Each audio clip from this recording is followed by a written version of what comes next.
लिसा की शादी में बस 2 दिन ही बचे थे, पर वो खुश नहीं, टेंशन में लग रही थी। उसकी सबसे पक्की सहेली उसके पास आती है और पूछती है, क्या बात है लिसा? मैं कल से देख रही हूँ तुम बहुत परेशान हो।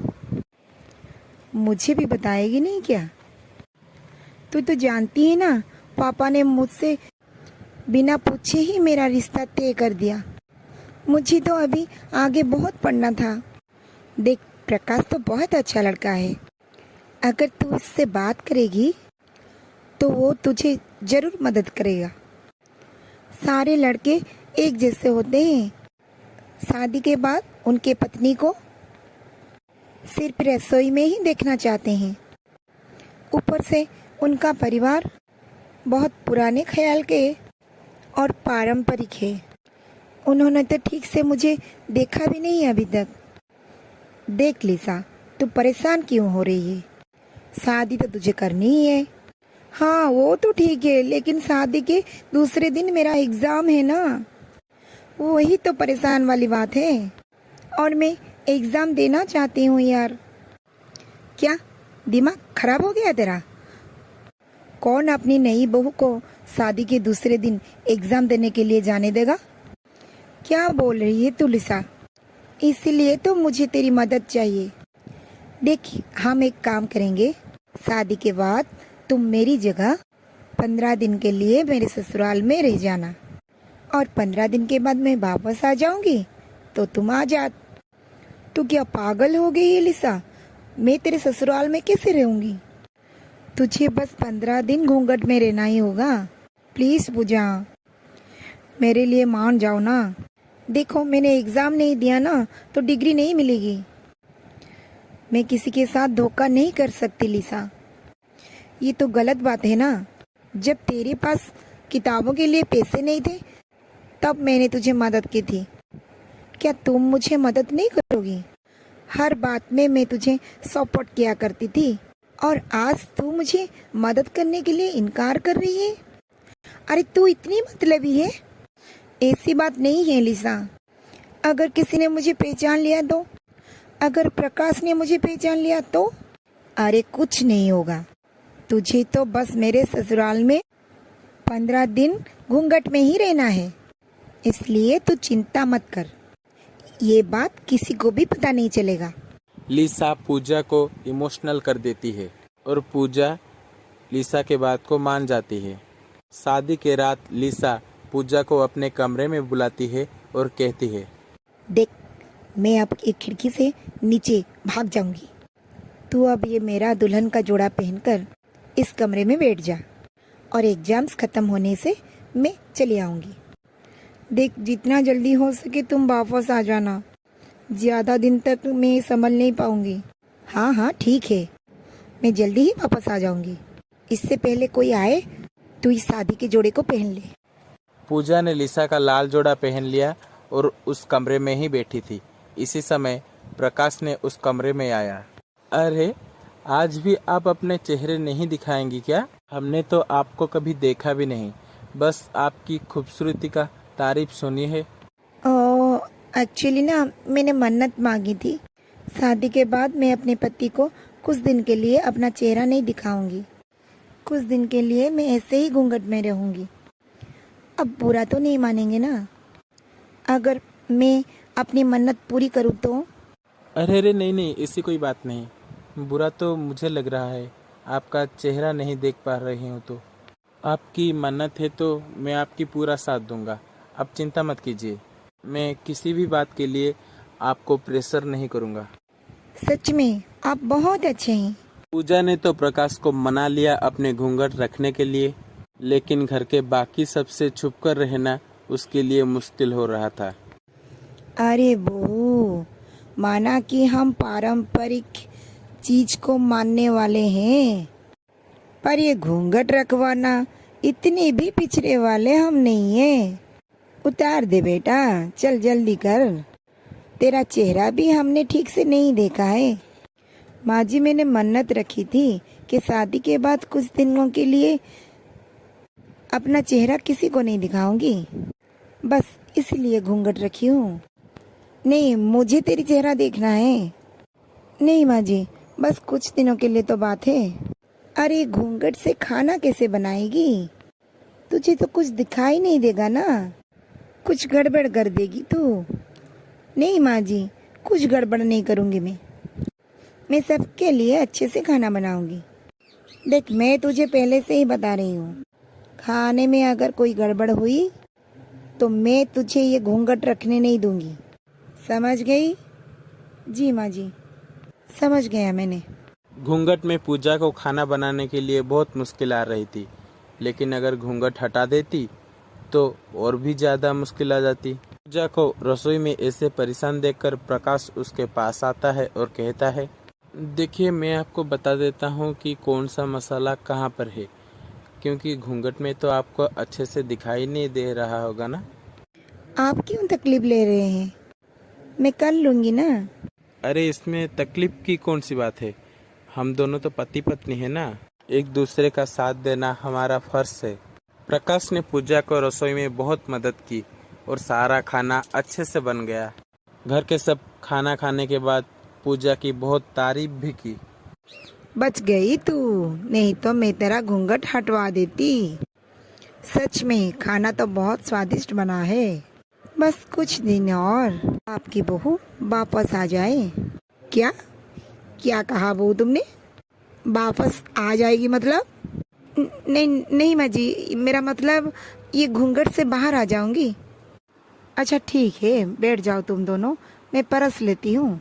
माँ, हम दोनों को एक ही थाली में परोसना, हम दोनों एक ही थाली में खाएंगे। अच्छा ठीक है बेटा। प्रकाश और पूजा एक ही थाली में खाना खाने के लिए बैठ जाते हैं। ये लीजिए, मैं खिला देता हूँ आपको, आपको घूंघट में तो ठीक से दिखाई नहीं देगा ना।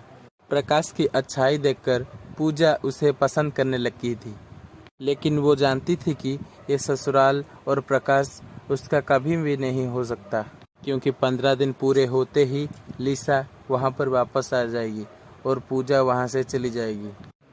अरे ये लिसा फोन क्यों उठा नहीं रही? क्या करूं, कैसे बात करूं उससे? आज तो उसका 15 दिन भी पूरे होने वाले हैं। लिसा को पता नहीं वो कितनी लकी है कि उसको प्रकाश जैसे जीवन साथी मिला है, और प्रकाश भी कितना समझदार है। बस लिसा जल्दी से आ जाए, मैं यहाँ से चली जाऊँ। मैं प्रकाश को और धोखा नहीं देना चाहती। पूजा ने बहुत बार लिसा को कॉल किया, लेकिन लिसा ने कॉल नहीं उठाया। 15 दिन के बाद भी लिसा अपने ससुराल में वापस नहीं आई। इससे साफ साफ पता चल रहा था कि लिसा का प्लान चाहता था कि वो हमेशा के लिए अपने ससुराल से भाग जाए। ये तूने ठीक नहीं किया लिसा। तू नहीं जानती कि तूने क्या खो दिया है। पर मैं क्या करूं, सबको बता दूं मैं लिसा नहीं पूजा हूं। नहीं नहीं, अगर सबको बता दिया तो सब मुझसे नफरत करने लगेंगे। नहीं नहीं, मैं और प्रकाश जी को धोखा नहीं देना चाहती। पूजा ने एक बड़ा फैसला लिया। वो प्रकाश की पत्नी बनकर उसी घर में रहने लगी। उसने घूंघट भी हटा दिया और अपने घर और पति के साथ सुख में जीने लगी। पर एक दिन किसी ने उसके घर के दरवाजे पर दस्तक दी। आ रही हूँ, कौन है? अरे इतनी सुबह सुबह कौन है? पूजा ने उसके बाद जैसे ही दरवाजा खोला, उसके चेहरे का रंग ही उड़ गया। जी आप कौन? मैंने आपको पहचाना नहीं। जैसे ही उस व्यक्ति ने अपना घूंघट हटाया तो पूजा की पाँव के नीचे से जमीन ही खिसक गई। मुझे लगा तुम्हारा घूंघट का बहुत गहरा ही रास्ता होगा। तुम पहचान नहीं पाई घूंघट में? पूजा कहूँ या इस घर की बहू कहूँ? क्या कहूँ तुम्हें? लिसा, तुम यहाँ क्या कर रही हो लिसा? फिर 2 साल के बाद? क्यों, मैं क्या मेरे ससुराल में नहीं आ सकती? ये क्या कह रही हो तुम निशा? 2 साल बाद तुम अपने हक मांगने आई हो? क्यों आए हो यहाँ? सब बताती हूँ। अरे मुझे अंदर तो आने दो।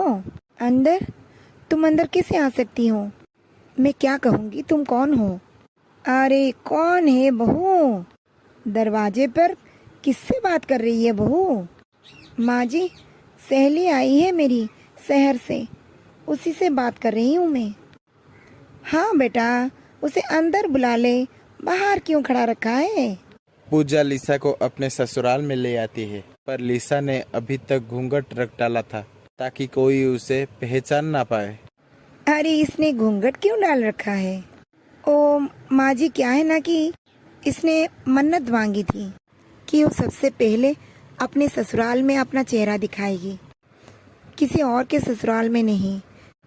और वो मेरे ससुराल में आई है तो इसलिए घूंघट डाल रखा है। तुम्हारा ससुराल? हाँ, वो तो सही है। ठीक है बेटा, कोई बात नहीं, तुम अपनी सहेली को मेहमान के कमरे में ले जाओ और उससे नाश्ता पानी करवाओ। ठीक है माँ जी। पूजा लिसा को गेस्ट रूम में ले जाती है, पर उसे गुस्सा आ रहा था कि लिसा 2 साल बाद क्यों उसके ससुराल में आया है। अब साफ साफ बताओ, क्यों आई हो यहाँ? जब मैं तुम्हारा इंतजार कर रही थी, बार बार तुमको कॉल कर रही थी, तब तो तू आ नहीं सकी। अब यहाँ क्या लेने आई हो? मेरा प्लान हमेशा से यही था कि मैं इस शादी से भाग जाऊं, पर पापा मुझे ये सब करने नहीं देंगे, इसलिए मैंने तुझे फंसा दिया। मुझे लगा कि तुम 15 दिनों के बाद सबको सच सच बताकर यहाँ से चली जाएगी कि तुम लिसा नहीं पूजा हो, पर तूने तो इसको अपना ससुराल समझ लिया। इतने बड़े घर की बहू जो बन गई तू, तेरी तो औकात किताब लेने की भी नहीं थी, पर आज इस घर के मालकिन बनकर घूम रही है। तू मतलबी तो पहले से ही थी, पर तू इतना नीचा गिर जाएगी, मैंने ये कभी नहीं सोचा था। मैं कितना दिनों तक उनको धोखे में रखती, इसीलिए मैंने घूंघट हटवा दिया और इस घर को अपना लिया। पर तू यहाँ क्या लेने आई है? इस घर में और उस प्रकाश में मुझे कोई दिलचस्पी नहीं है, लेकिन मुझे तो पैसों से दिलचस्प है। तू मुझे पैसे दे दे, मैं यहाँ से चले जाऊंगी। क्या कहा? पैसे? कितने पैसे चाहिए तुझे? तू इतना गिर गई, यहाँ पैसे लेने के लिए आई है?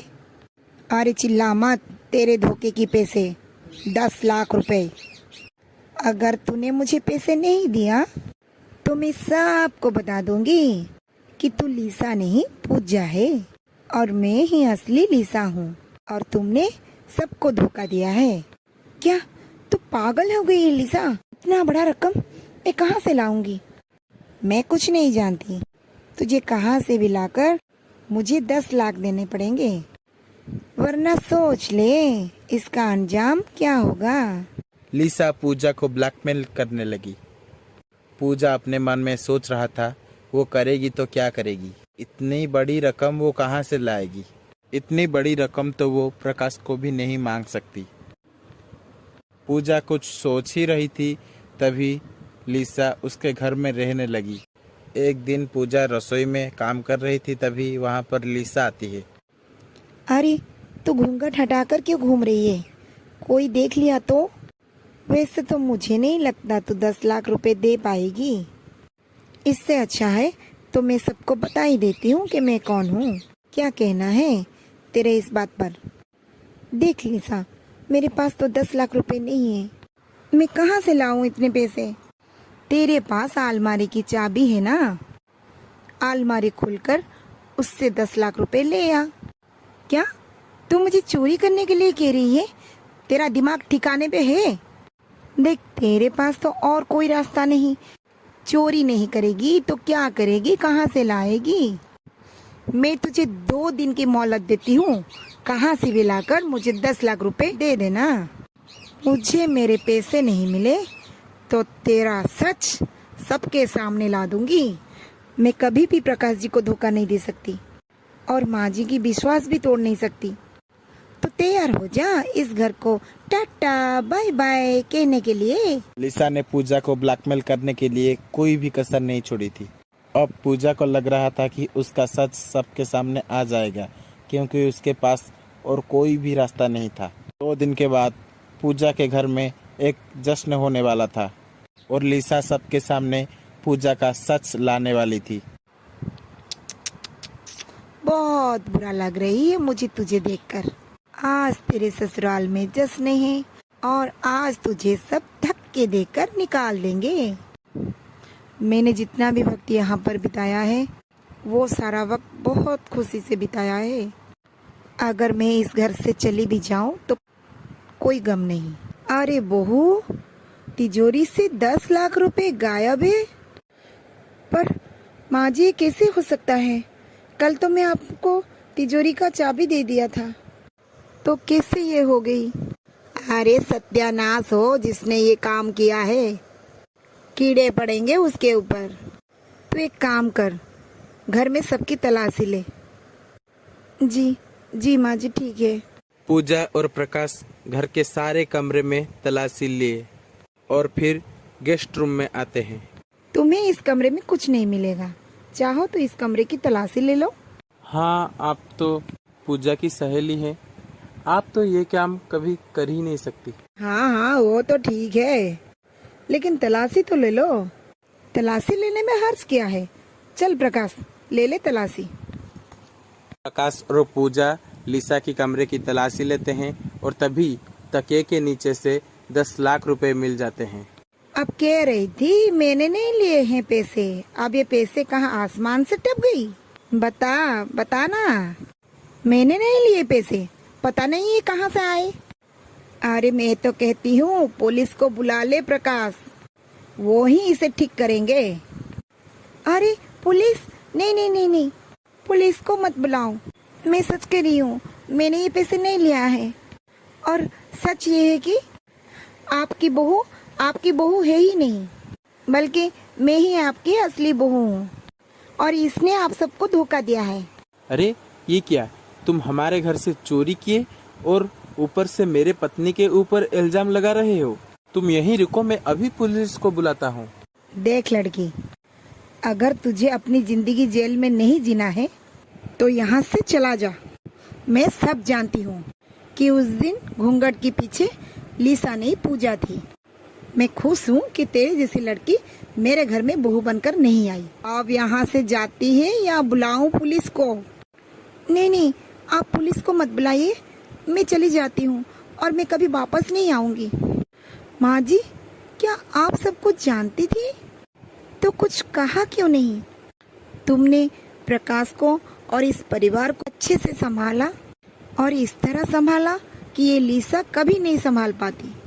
मैं तुम दोनों की बातें उस दिन कमरे में सुन लिया था कि वो पैसे के लिए यहाँ पर आई थी, इसीलिए मैंने ये प्लान बनाया कि ऐसा सबक सिखाऊं ये कभी लौट कर यहाँ वापस ना आए।